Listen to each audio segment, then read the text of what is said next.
Good morning. So nice to be here. Bienvenidos for the Spanish-speaking people in the room. I know there are some. Goedemorgen for the people from the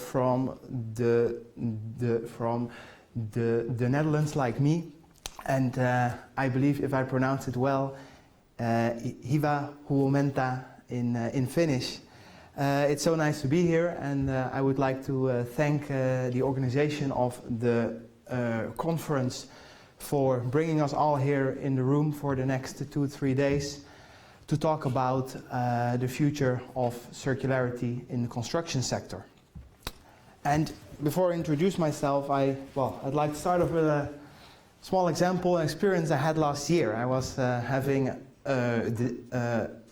dinner somewhere in a restaurant, and I was eating with this spoon, and I suddenly realized this silverware that we use, we reuse it every single day, and not only me, but now I may be eating from it, but maybe in an hour you are, and in the next hour you are. And we all find it very normal that we reuse our silverware, and we even share it. But often in the transition to a circular economy, we have the barriers that we experience in our minds in terms of the quality of reusing materials. Maybe we don't find it so nice, and the association we have with that. And like what was said by Nani and in the introductions as well, it is a lot about our mindset as well. It's not just about the technology that we have. And I hope during our lunch later that we'll think about that.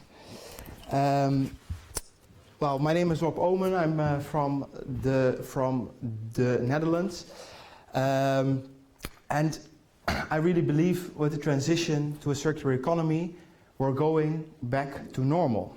And why am I saying that?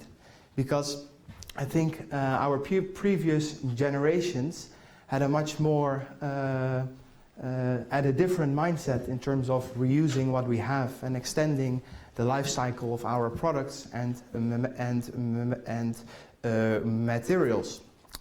And what I see a lot is that we put sustainability and circular economy, we often put that as something special instead of treating it as normal. And I think there's a lot of great innovation going on, and we should prize that innovation. But that means at the same time there can be a lot of green washing as well. If we promote something as circular and sustainable, but we should really try to make it the new normal. And I'm very curious what you think about that, and what the greenwashing, how that either enables or withholds us to transit into the circular economy. Well, very short history about myself. When I started working about 5 years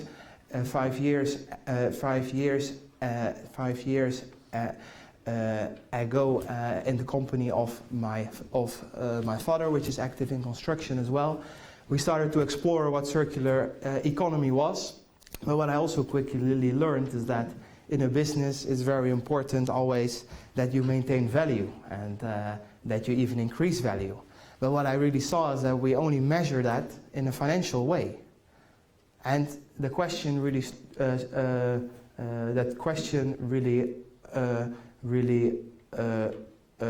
stuck with me for the next years on why do we only measure something in a financial way? Because I think you individually, you also don't measure your well-being in a financial way only. Well, with that question and the interest in circular economy, I went to university, and I had the opportunity to study international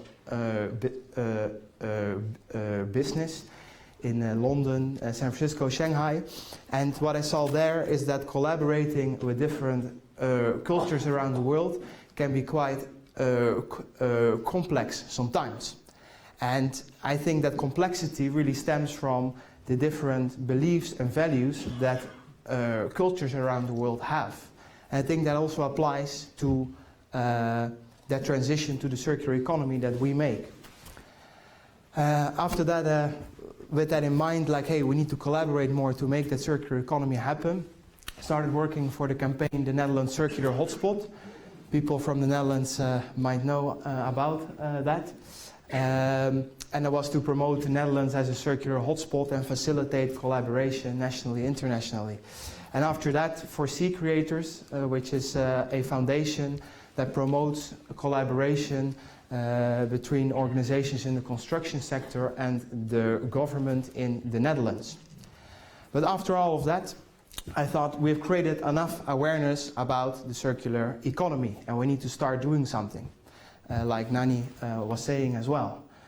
And my personal drive really is to contribute to bring as many products and services, circular products and services, to the market. And that's why I started working for Madaster earlier this year.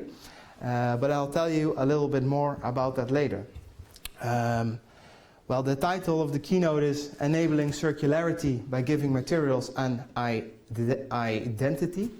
But I first want to talk about enabling circularity, because I think that is what we are all here for. See if that works.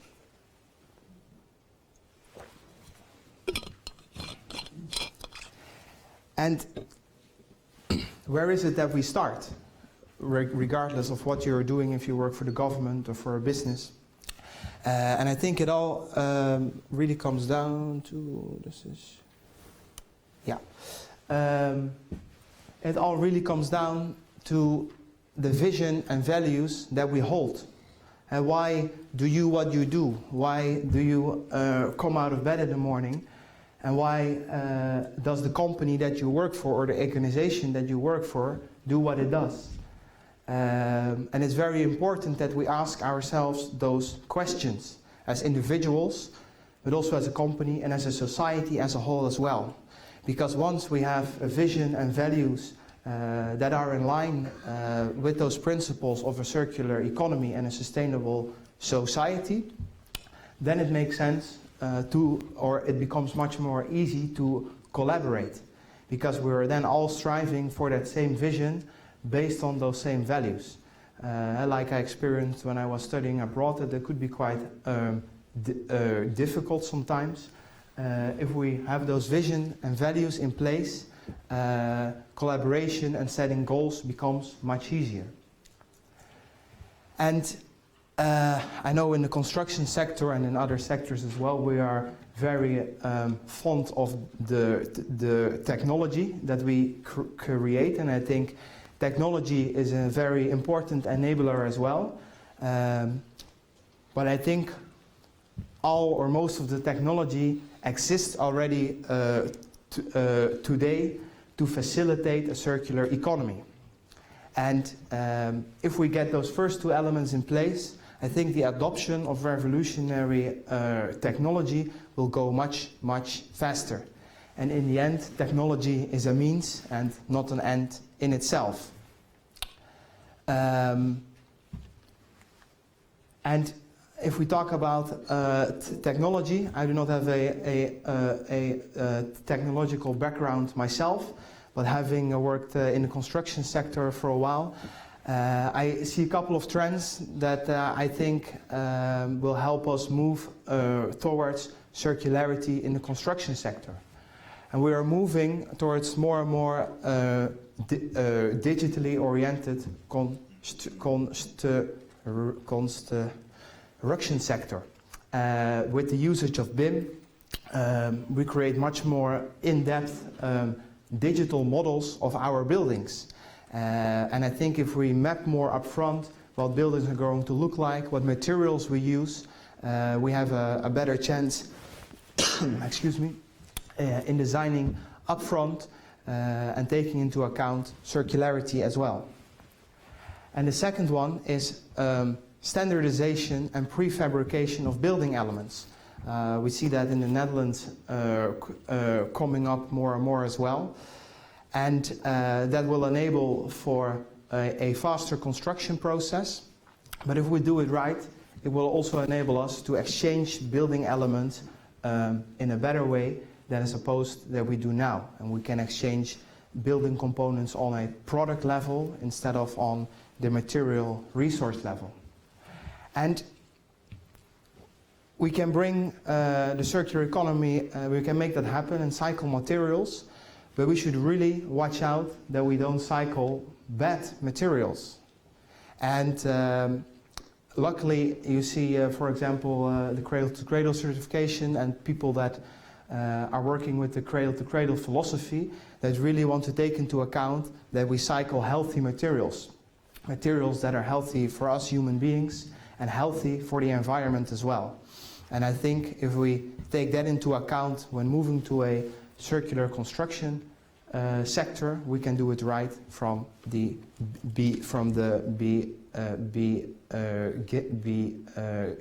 beginning. Yeah, I stammer sometimes, but that means it's very important what I'm going to say.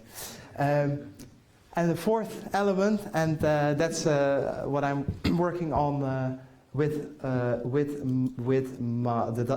Madaster every single day, is the registration of assets and materials. It was mentioned earlier that so many of the materials and the waste being created around the world is coming from the construction sector.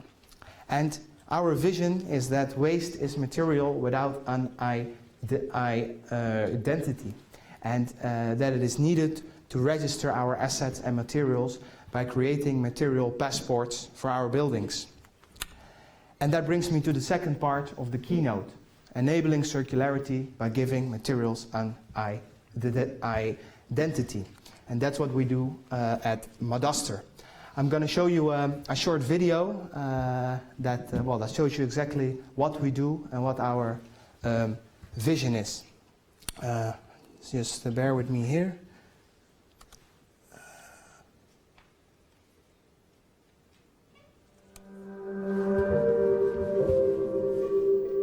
Install, use, recreate. Install, use, recreate. Install, use, recreate. Everything is temporary, only the consequences are permanent. The sun makes finitude in nature infinitely available. Data makes finitude of materials in the circular economy infinitely available. In a linear economy, materials get wasted, finitely available. Mining, construction, consumption, demolishing, waste, depreciated buildings, materials without an identity. Finitude is final. The earth is a closed system. Once it's gone, it's gone. In a closed system, all materials are limited editions. Let's go back. The final destination becomes the starting point. Hindsight becomes forethought. Right off becomes right down. Anonymity becomes identity. Worthless becomes valuable. Buildings become material depots. Real estate becomes mobile estate. CO2 production becomes CO2 reduction. Install, use, recreate. Install, use, recreate. The cadaster of materials, the Madaster, documents the identity of materials, generating continuous access to materials.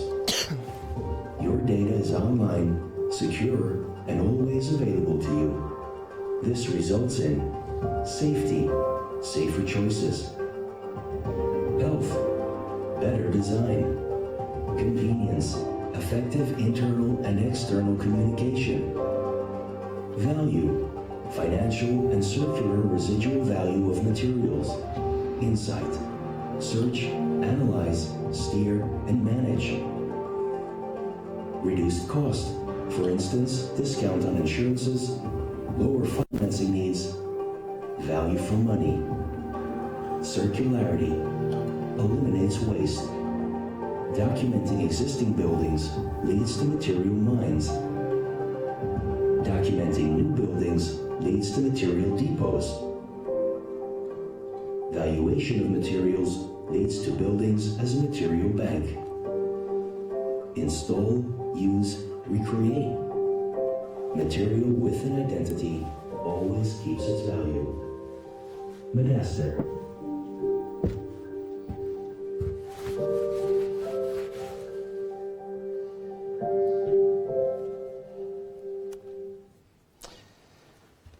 So that's what we do. We're providing our buildings with a material passport, so that materials don't get lost anymore. And this also all started with a vision. I think a bigger chance that the Dutch people in the room have heard of Thomas Rauw before. I don't know who has heard of him. A couple of people in the room, yeah. And Thomas is one of the co-founders of the Madaster platform as well. And he even wrote a book called Material Matters. And in this book he describes his vision for the importance of giving materials an identity so that they don't get lost. One of the interesting chapters in the book, at least I think, is talking about the Declaration of Material Rights. In this picture, you see Eleanor Roosevelt, who at the United Nations in 1948 is presenting the Declaration of Human Rights, something we find very normal to have these days. Universal human rights, regardless of our of where we are from, our race, nationality, you name it. And Thomas said we can give materials an identity, but it's also very important to give them rights, to think about how we should treat our finite materials on the planet. And really not just for the planet, but also for ourselves, because our economic well-being and our social well-being all really depends on our planet Earth and the materials the Earth is providing to us. And it's really not the other way around. So we should really think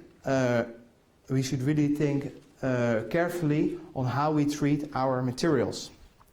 Well, with that vision of providing a material passport and the material rights, we said, okay, now it's time to collaborate. Well, I kind of gave you the 1-minute summary already, but the platform is really one single registry where you can register your material and your building, and we're trying to create one platform that we can get one uniform way of describing our buildings and identifying our materials. And we can't do this by ourselves. We work with an ecosystem of partners to increase volume, but to also expand the functionality of the platform. And once that vision was set, it was time for collaboration. And on this photo, you see John F. Kennedy, who was saying we're going to the moon, but not yet knowing how and when. And with our story, we went onto the market and talked with many companies in the Netherlands, and we were happy that 33 companies, our Kennedys, decided to support us. And it consists of major construction companies in the Netherlands, but also banks, because they really saw, hey, there is something in that. If we identify the materials and we give them value, it provides economic value, but it also gives us a greater chance that they do not get lost at the end of their life. And here you actually see a photo of the homepage of the platform. Well, for the Dutch people in the room, you can already go to Madaster.com and create an account and register your building on there. And everyone, of course, can visit the website. But one library for materials, that's what we want to achieve. And I'm very proud that the platform went live in September, and since then our team has been working daily to expand the functionality of the platform. And I would just, in a little more detail, would like to go over the added value of Madaster, but actually more the added value of a materials passport. And that sits in the design phase. It goes in the whole phase from design to demolishing of a building. And the first one really is that we can have our real estate data available anywhere and at any time. Often now building information models are used during the construction phase, and then they kind of get lost because we don't see the value in having that anymore and having a digital version of our building. In the design and build phase, we can minimize our environmental impact. With the circularity index that was launched in May, you can actually see how different designs are performing in terms of the circularity and the materials that have been used in the design of the building. During the usage phase, health and safety can be a really important element with which Madaster can help you. Like you saw in the video, the horrendous fire that took place in the UK, in London, where the building materials on the outside caught fire and they deemed not safe.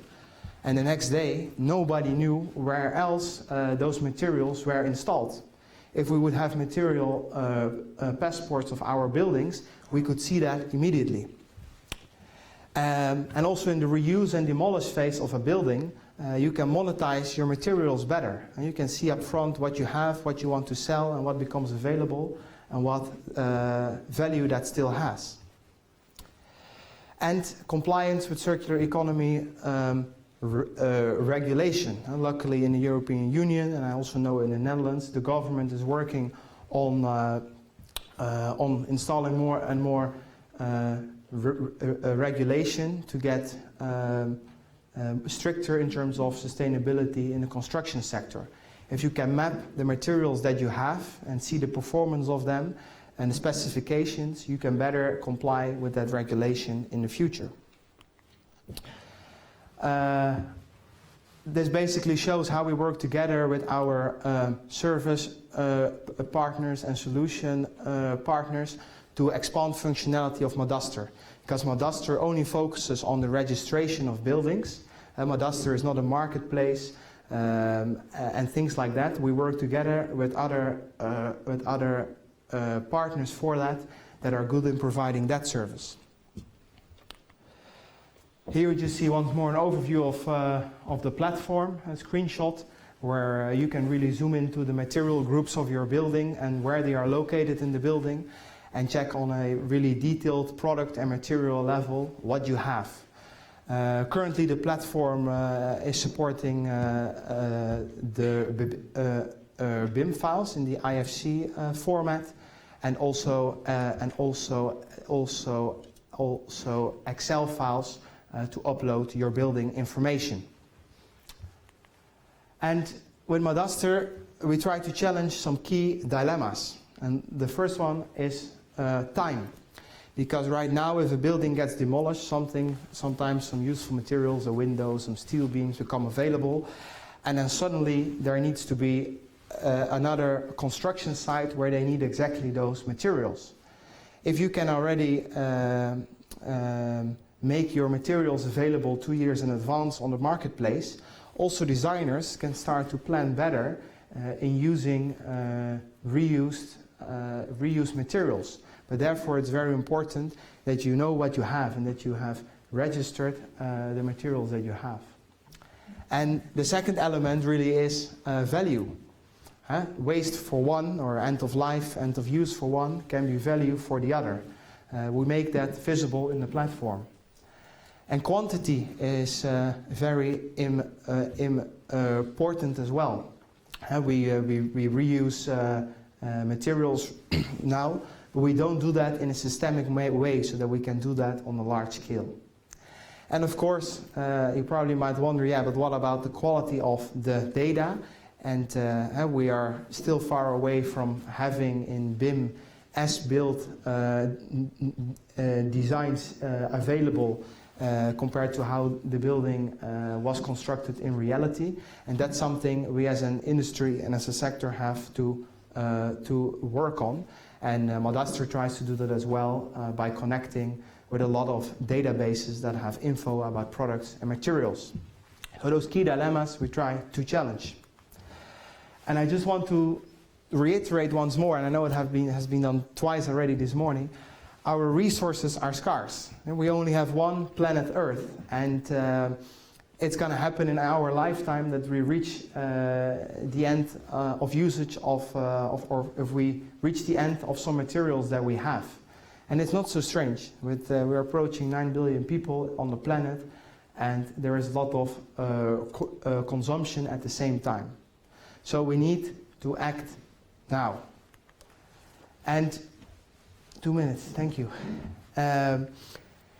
You can join our journey as well. Madaster is also only at the beginning, but the ambitions of Madaster are global. We're currently expanding into Belgium and Switzerland, but we're looking to go global. And therefore, a great opportunity here to connect with people from all over the world, people from the construction sector, from governments, from universities, to see how we can collaborate on that and introduce material passports in other places as well. And I would encourage everyone in the construction sector to keep on using BIM, building information models, and try to design the buildings we're going to create as detailed as possible in BIM. Because that will enable us to register the buildings better. And I started off with this, and before I close off, because I think I only have 1 minute left, I have 3 questions for you. And if to one of those questions your answer is yes, please stand, and also stay standing. I'm very curious to hear who by themselves or in their organization has really been working on those vision and those values that will help them create that transition to the circular economy much faster. Who has been working on those vision and values already themselves? Please stand if you and please stay standing. Oh, quite some people. Wow, that's amazing. That's amazing. And I think there is quite some people. Please stay standing. Please stay standing. Second question is in regards to technology. Who in this room has been working on some great technology that help us transit to the circular economy? Please also stand if you have. Even more people. Wow, almost everyone standing already. And the last question, and I hope every single one in this room is going to stand. Who here wants to collaborate and set joint goals and have the mentality to pull through to actually make that circular economy happen? Please also stand. That's everyone. Wow, great. So we're all here to make that transition happen. Well, then the only thing that left me to say is thank you very much, and I hope you enjoy the conference in the next few days. Thank you.